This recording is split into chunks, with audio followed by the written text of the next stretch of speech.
ବିଜେଡିରୁ ରବୀନ୍ଦ୍ର ଜେନାଙ୍କ ଇସ୍ତଫା। ବିଜୁ ଜନତା ଦଳର ପ୍ରାଥମିକ ସଦସ୍ୟ ପଦରୁ ଇସ୍ତଫା ଦେଲେ ପୂର୍ବତନ ସାଂସଦ ରବୀନ୍ଦ୍ର କୁମାର ଜେନା। 2014ରୁ 2019 ପର୍ଯ୍ୟନ୍ତ ବାଲେଶ୍ୱରରୁ ସାଂସଦ ଭାବେ ନିର୍ବାଚିତ ହୋଇଥିଲେ, କିନ୍ତୁ 2024 ସାଧାରଣ ନିର୍ବାଚନରେ ବିଜେଡି ତାଙ୍କୁ ଟିକେଟ୍ ଦେଇନଥିଲା। ତାଙ୍କ ବଦଳରେ ଲେଖାଶ୍ରୀ ସାମନ୍ତ ସିଂହାରଙ୍କୁ ପ୍ରାର୍ଥୀ କରାଯାଇଥିଲା, କିନ୍ତୁ ବିଜେଡି ସେହି ଆସନ ହରାଇଥିଲା। ପୂର୍ବରୁ କୋଟି କୋଟି ଟଙ୍କାର ସିସୋର ଚିଟଫଣ୍ଡ ଦୁର୍ନୀତିରେ ରବୀନ୍ଦ୍ରଙ୍କ ନାଁ ଆସିଥିଲା। 2015 ଏବଂ 2016ରେ ସିବିଆଇ ତାଙ୍କୁ ବାରମ୍ବାର ଜେରା କରିଥିଲା। 2023ରେ ହାଇକୋର୍ଟ ତାଙ୍କ ଆବେଦନ ଖାରଜ କରିଥିଲେ। 2025 ଜୁଲାଇରେ ତାଙ୍କୁ କୋର୍ଟରୁ ଅନ୍ତରୀଣ ଆଶ୍ୱସ୍ତି ମିଳିଥିଲା।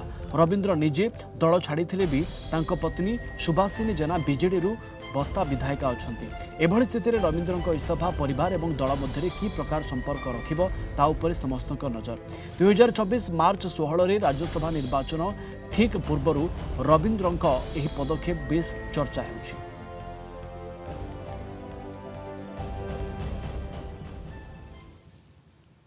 एबे रवीन्द्र जेनाଙ୍କ इस्तीफा नहीं प्रतिक्रिया रखिंट बीजेडी मुखपात्र लेनिन महांती कहते चिटफंड मामलें सीबीआई स्कानर में अच्छा रवीन्द्र काली रवीन्द्र जेनांकर तारीख अच्छी बोधहुए से चापरे थिले बीजेपी यार सुजोग नेला।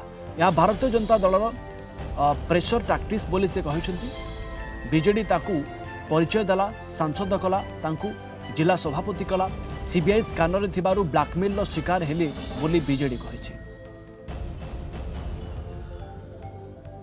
रवीन्द्र जेना को माननीय श्री नवीन पट्टनायक एमपी करने सहयोग करथिले, परवर्ती अवस्था जिला सभापति करथिले।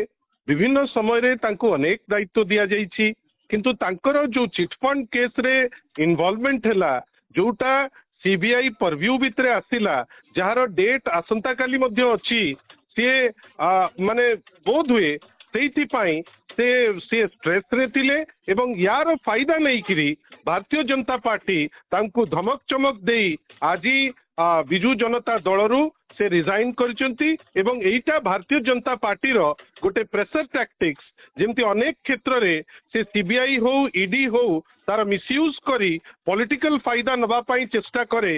ए क्षेत्र रे मध्य श्री रवीन्द्र जेना को किछि दिन हेलानी कॉन्स्टेंटली से प्रेशर रे रखिचंती। आमे जोथि पाई चिंता करूचु जे तार भय रे से आज रिजाइन करछथि। भारतीय जनता पार्टी तो आज दिन रे जो अवस्था रे अछि, साधारण रे भलो लोक सेठी जाइकरी जॉइन करला बेलकु दितर चिंता करिवे।